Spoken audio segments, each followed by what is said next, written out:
அதிகாரம் 20. அப்பொழுது நாகமாத்தியனான சோப்பார் பிரதியுத்தரமாக, இதற்காக மறு உத்தரவு கொடுக்க என் சிந்தனைகள் என்னை ஏவுகிறபடியால் நான் தீவிரித்து சொல்லுகிறேன். நிந்தித்தேன் என்று நான் கடிந்து கொள்ளப்பட்டதை கேட்டேன். ஆனாலும் உணர்வினால் என் ஆவி பிரதியுத்தரம் சொல்ல என்னை ஏவுகிறது. துன்மார்க்கனின் கம்பீரம் குறுகினது என்பதையும், மாயக்காரனின் சந்தோஷம் ஒரு நிமிஷம் மாத்திரம் நிற்கும் என்பதையும், அவர் மனுஷனை பூமியில் வைத்த ஆதிகாலம் முதல் இப்படி இருக்கிறது என்பதையும் நீர் அறியீரோ?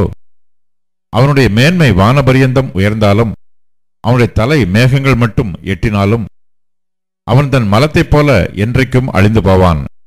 அவனை கண்டவர்கள் அவன் எங்கே என்பார்கள். அவன் ஒரு சொப்பனத்தைப் போல் பறந்து போய் காணப்படாதவனாவான். இரவில் தோன்றும் தரிசனத்தைப் போல் பறக்கடிக்கப்படுவான். அவனை பார்த்த கண் இனி அவனை பார்ப்பதில்லை. அவன் இருந்த ஸ்தலம் இனி அவனை காண்பதில்லை. அவன் பிள்ளைகள் எளிமையானவர்களின் சகாயத்தை தேடுவார்கள். அவன் பறித்ததை அவன் கைகள் திரும்ப கொடுக்க வேண்டியதாகும். அவன் எலும்புகள் அவனுடைய வால வயதின் பாவங்களினால் நிறைந்திருந்து அவனோட கூட மண்ணிலே படுத்துக்கொள்ளும். பொல்லாப்பு அவன் வாயிலே இனிமையாயிருப்பதால் அவன் அதை தன் நாவின் கீழ் அடக்கி அதை விடாமல் பதனம் பண்ணி தன் வாய்க்குள்ளே வைத்துக் கொண்டிருந்தாலும், அவன் போஜனம் அவன் குடல்களில் மாறி அவனுக்குள் விரியன் பாம்புகளின் பிச்சாய் போகும். அவன் விழுங்கின ஆஸ்தியை கக்குவான். தேவன் அதை அவன் வயிற்றிலிருந்து வெளியே தள்ளிவிடுவார். அவன் விரியன் பாம்புகளின் விஷத்தை உறிஞ்சுவான். விரியனின் நாக்கு அவனை கொல்லும். தேனும் நெய்யும் ஓடும் வாய்க்கால்களையும் ஆறுகளையும் அவன் காண்பதில்லை. தான் பிரயாசப்பட்டு தேடினதை அவன் விழுங்காமல் திரும்ப கொடுப்பான். அவன் திரும்ப கொடுக்கிறது அவன் ஆஸ்திக்கு சரியாயிருக்கும்.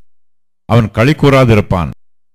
அவன் ஒடுக்கி ஏழைகளை கைவிட்டு தான் கட்டாத வீட்டை பறித்தபடியினாலும், தன் வயிறு திருப்தியற்றிருந்தபடியினாலும், அவன் இச்சித்த காரியங்களில் அவனுக்கு ஒன்றும் இருப்பதில்லை.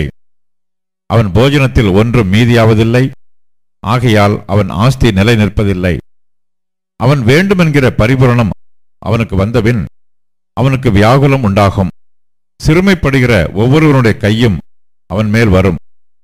தன் வயிற்றை நிரப்பத்தக்கது இன்னும் அவனுக்கு இருந்தாலும் அவர் அவன் மேல் தமது கோபத்தின் உக்கிரத்தை வரவிட்டு அவன் போஜனம் பண்ணுகையில் அதை அவன் மேல் சொரிய பண்ணுவார். இருப்பு ஆயுதத்துக்கு அவன் தப்பி ஓடினாலும் உருக்குவில் அவனை உருவ எய்யும். உருவின பட்டயம் அவன் சரீரத்தையும், மின்னுகிற அம்பு அவன் பிச்சையும் உருவி போகும். பயங்கரங்கள் அவன் மேல் வரும். அவன் ஒளிக்கும் இடங்களில் காரிருள் அடங்கியிருக்கும். அவியாத அக்கினி அவனை பட்சிக்கும். அவன் கூடாரத்தில் மீதியாயிருக்கிறவன் தீங்கு அனுபவிப்பான். வானங்கள் அவன் அக்கிரமத்தை வெளிப்படுத்தி பூமி அவனுக்கு விரோதமாக எழும்பும். அவன் வீட்டின் சம்பத்து போய்விடும். அவருடைய கோபத்தின் நாளிலே அவைகள் கரைந்து போகும். இதுவே தேவனால் துன்மார்க்கனுக்கு கிடைக்கும் பங்கும், அவன் செய்கைக்கு தேவனால் அவனுக்கு வரும் சுதந்திரமுமாம் என்றான்.